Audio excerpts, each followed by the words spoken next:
Alright, so we're starting our next day, day 2.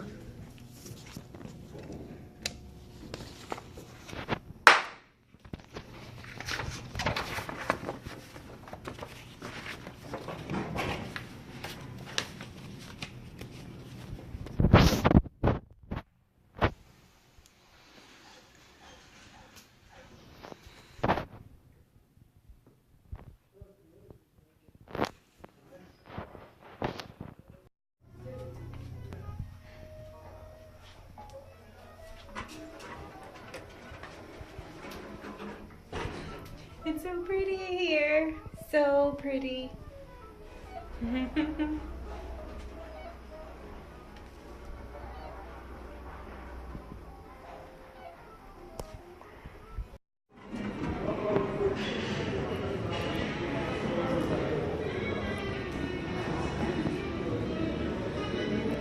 Boo! Having some lunch because we're having a late morning, which is not even morning yet anymore. This is the dining room area and it's beautiful.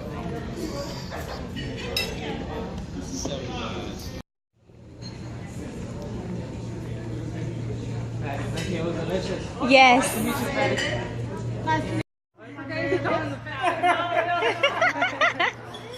Thank you so much. Thank you, my baby.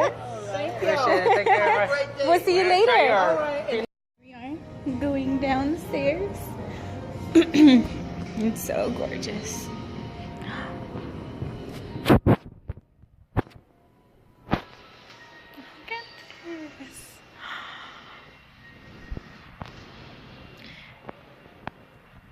So pretty.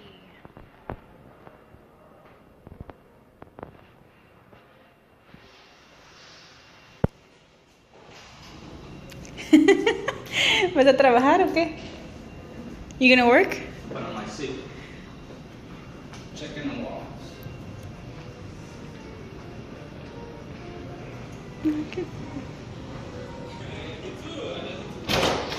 Look at this phone, and it's a real one. Cool.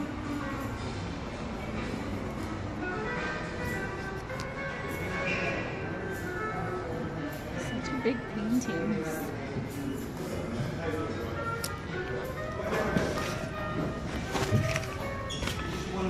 So we've decided to go on a tour, and we're just waiting on the bus to arrive. And we were getting ready to do the Pacific Highway truck up to San Francisco. Oh, okay. Highway 1. Yeah. And,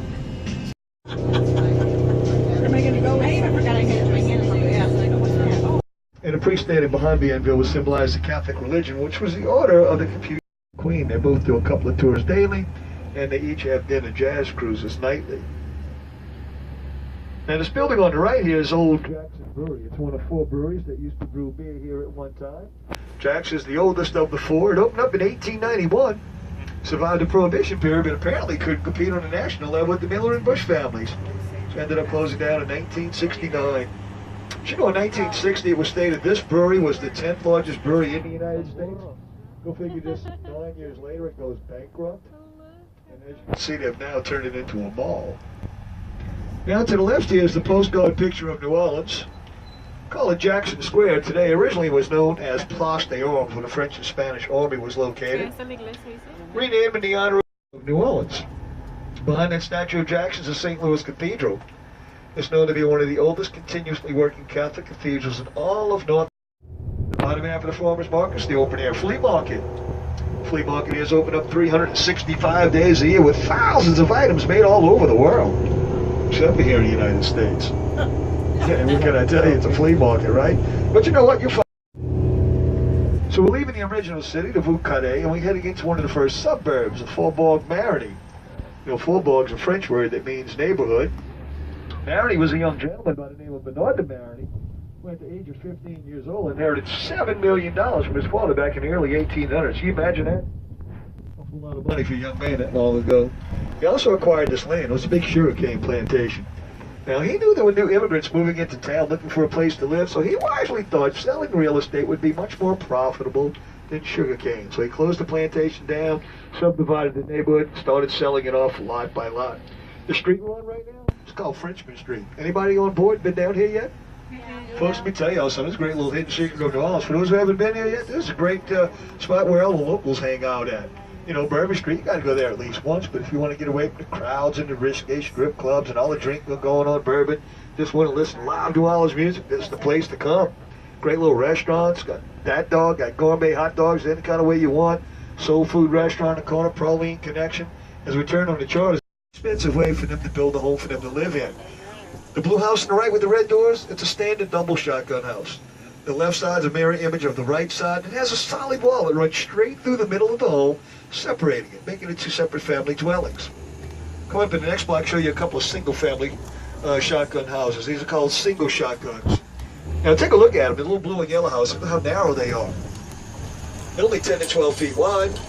Look at that, 65, maybe 70 feet long. Didn't require much land or a lot of materials to build them, making them very inexpensive. That's what they call a camelback. Now, camelbacks were added on to families who outgrew their shotgun homes. Years ago, they had some crazy tax laws. That tax due based on how many, what it says, 4 words, be nice or leave. Now, you find these paintings hanging on just about every wall of the French Quarter nightclubs. Usually, they've got beer bottle caps that surround that artwork. And this is where you get those great Dr. Bob originals right there. Just about everybody I know, including myself, has one of those paintings hanging on a wall. Being dressed up around here, especially the holiday season. They just got finished with Halloween dress up, so it's been crazy around here. So to the right, the beginning of the Musicians Village. They wanted to bring back the colors of the Creole, something that would be exciting to come home to and stand out throughout the rest of the neighborhood. They told the musicians they could choose any color combinations for their homes. All they asked is don't duplicate them next to one another.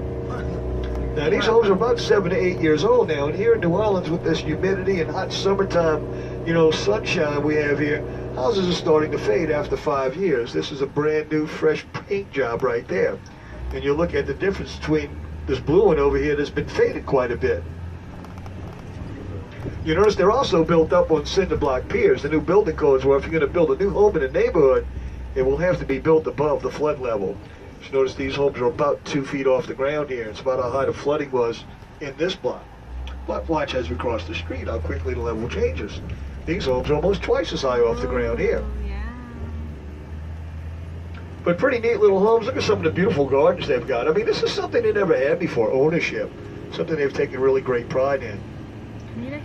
Mr. Ellis Marcellus came up with a brilliant idea. He said, you know, we need to start teaching our kids here how to play music. And it happened on every home that got flooded in the Gulf South. Not just New Orleans, Louisiana, also the Gulf Coast of Mississippi as well.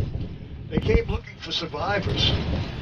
When they got here, it was still flooded, so they paddled around by boat. If they didn't see anything, they wouldn't bother to go inside the home. They would leave it secured as long as possible. But they would paint the letters N-E to the right of the X like that one had, meaning there was no entry into the home. If they found anything, they would post that information on the bottom of the X. And always the date. Also, the date was always posted above the X on the day of the actual inspection. Now we get ready to head into another little neighborhood. It's another one of the first neighborhoods built here in the city. Just, you know, they had some very wealthy fathers, and they got sent off to Europe to get educated. They came back to the city, became entrepreneurs themselves. They weren't welcomed everywhere in the city, but here on Esplanade Avenue, they're very much welcome. This is where many of them built some beautiful homes and mansions. Along the areas we come through this little area, and the thing you see in New Orleans homes built way off the ground. They did this because they knew that the river overflowed in high river season would flood the streets here.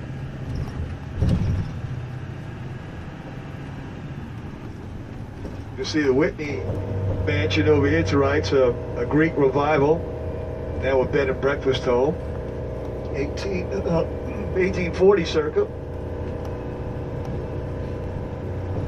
The Ashton home over here to the right, plantation owner, Creole plantation owners. Now a bed and breakfast home. Look as we pass it up how big that place is. It's actually very deceiving. That home is 10,000 square feet. And that was the second home for the Ashtons. And the reason why it was a second home, being a plantation home, Now down the block here, you see the clubhouse for the Fairgrounds Racetrack. Down to our right. It's where thoroughbred horse racing takes place. That caution everybody before we get off the bus. Be some curbing, some uneven ground. Sidewalk will be a bit uneven. Around here, now listen, I just want to caution everybody before we get started. That's a roadway. I actually had a ceremony in here earlier today when I was here this morning. But you might see a car coming, vehicle coming through here. If you do, just move up a little bit. You're fine right now, though. First off, I'd like to welcome everybody to what we call the City of the Dead, St. Louis No. 3 Cemetery. This is the third of our Catholic Archdiocese cemeteries built under the St. Louis name. The oldest cemetery in New Orleans, St. Louis No. 1. It's built in the outskirts of the French Quarter on St. Louis and Basin Street. Actually, way back in 1789, after the first fire destroyed the city back then. This was getting old. It's been around since 1854. It was built during a time when the yellow fever plague was a real problem here. I don't know if you all know that this plague caused a lot of havoc here in New Orleans. It took over 50 years to get under control. So it's a very trying time for many families here. They had to build this big cemetery really to accommodate what was going on there. You know, people come to New Orleans want to know, why are cemeteries here in New Orleans so different, so unique than anywhere else in the world, right? Well, I do call them the City of the Dead because of the above ground tombs. As you can see, they form a town or a village effect, some with different types of architecture. Even some have roadways going through them like this one. But if you travel the world, you know there's other above ground tombs. You know, Europe has them, South America, Philippines. Actually, the Haitians gave this idea to the first French settlers.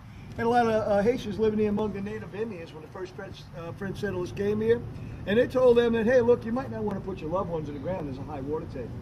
But they don't take that into consideration. Of all places, they put their loved ones in the river batch or right alongside the river. I guess nice soft mud, easy to dig up. Yeah. But what they weren't thinking about was that it was winter time. Snow is eventually going to melt up north, and the spring showers make the river rise. When that happens, the river overflows into the river batcher. Caskets pop out the ground, and down the river they start flowing. Now they know they got to do something, right? So of course they think about this and say, okay, Haitians, maybe a good idea about this above ground tomb thing. But it was really what they came up with after that that makes this so different, so unique. Remember I told y'all earlier in the tour that the French Quarter was the city? Only 6 blocks wide, 13 blocks long. Not a lot of space there.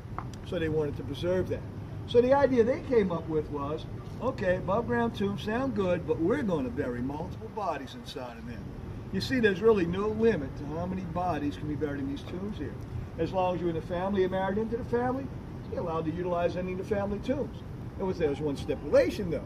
It was a law back then, and it's still a law in these cemeteries built with this concept.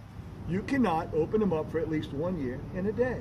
They figured a year was enough time for decomposing to take place, the extra day to respect the family member who died. Look at this Morano family tomb right here. Trust me, this wall plaque's got over 30 names on it. And if you look at the dates of burials, you got over 100 years of burials on this one tomb alone. Mr. Theodore, we don't even know when he died. Well, we see Mr. Ney below him died in 1888. Last known person buried here, Mr. Lambert Prudhomme, 1998. So we know for sure there's been over 30 burials in this one little tomb over a 100-year span. And there's so many more like this here in the city, have at least this many, if not more. Yeah, I'm probably wondering how in the world can you get that many bodies in something this size, especially if you know anything about Catholic religion, knowing that they didn't allow cremation back in those days when they built the cemetery. So, of course, how did they do that? Well, walk down here. I'll give you a little better explanation of how it all works. So behind a wall plaque is a solid wall of brick and mortar. So what you really have here is a self-baking oven. Our temperatures in the summertime, mid to high 90s. But we also have this wonderful thing in New Orleans called humidity that builds the heat index up to like about 110 degrees or higher. So you imagine the sun pounding down in these tombs all day long in these hot summer months. It could generate heats inside here to as much as 200 degrees.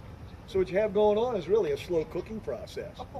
Now for this to work, two things obviously have to take place. If you're buried in a casket, it's going to have to be constructed out of wood, no metal. It's going to have to rot or decay over a period of time.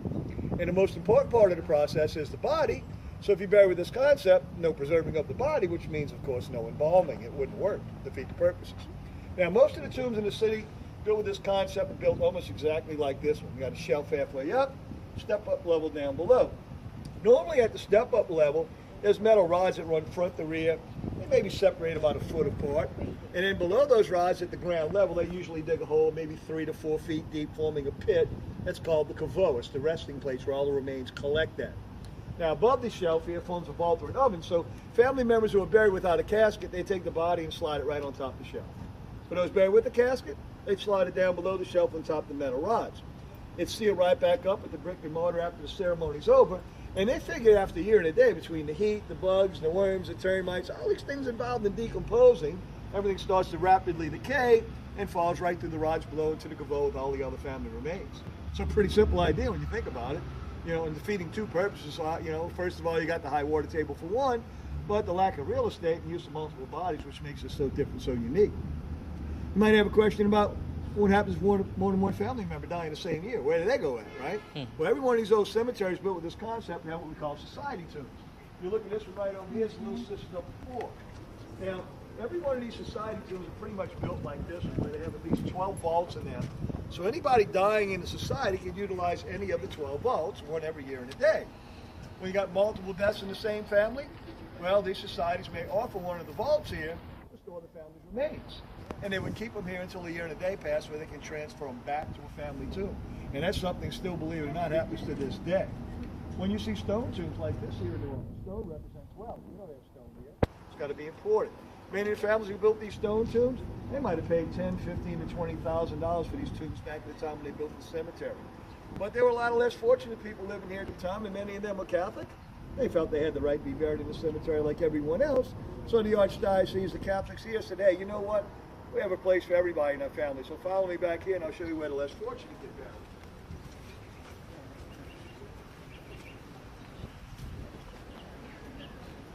Oh, great. What do you mean?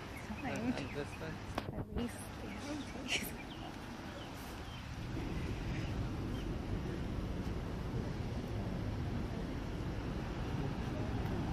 So a bit different. Yeah. And just like a city, you know, you got wealthy family tombs built of stone, middle class, brick and mortar, stucco, and then of course you got the less fortunate family tombs, which we call the wall vaults. Now obviously you can see this is a lot less expensive to build than what's behind y'all. You notice each row has 4 separate sections. Each section's a separate family, so you got 4 families in every row along the wall here. So you imagine the thousands of bodies buried on the wall here alone. They're also too small for a casket to fit in. Normally what happens here, less fortunate families may rent a casket from a funeral home. A lot of times it's really loaned to them though, because it's only needed for a short period of time. Once the body's released from the morgue, everything's got to be done fairly quickly with no embalming, so they release the body that day, have a viewing the wake that night, next morning have a funeral service, and it's over. So by the end of that day, the workers will lock up the gates here, and that's when they privately remove the bodies from the caskets and slide them into the vaults. Now, believe it or not, put as many bodies in these little vaults here as you can the big tombs behind y'all. Only difference, instead of having the metal rods where everything decays into the caveau, these would be separated by stone. So when you open them up, you're definitely going to have skeleton remains laying on top of the slab.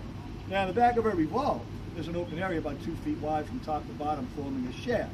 It's a big open area. And of course, at the base of the shaft, they dig a deep hole where all the remains collect here. So there's a ceremony on the wall. All they do is remove the brick and mortar off the front of the vault and take a long pole with a hook on the end of it, and they'll shove those skeleton remains all the way to the back of the vault, and down the shaft they go. The unfortunate thing about being buried on a wall, though, is that you're not only getting mixed in the caveau with all of your family members, you're now getting mixed in with 3 other family members in your row that you may not know anything about. So it kind of leads to the old saying, I'm sure many of y'all probably heard in your lifetime, those less fortunate families down in their luck. Ever heard the old terms, you got shafted or got the shaft? Oh. Well, you definitely got shafted here, without a doubt. You know, imagine where many of y'all come from. You might be fortunate enough to have hundreds of acres where you put a lot of people in the ground. But the French and Spanish didn't have this. So the idea they came up with was pretty... Here we are in the cemetery in New Orleans. I think they're really beautiful. Look how many families have buried in that. Wow. So many people. 2000, 2000, 2000, 2001, 1, 2, 2, 3, 4. Wow.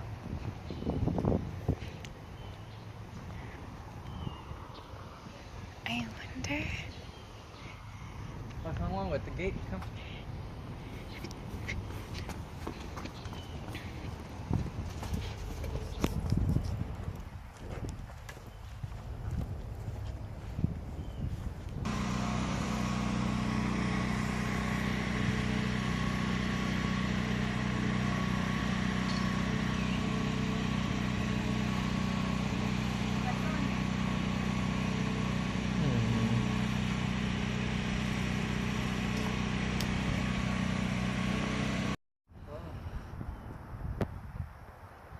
is the biggest one I've seen.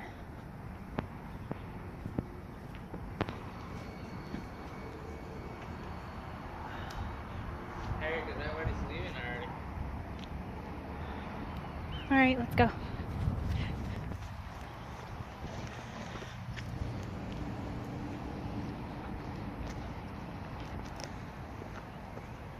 It's for the fans.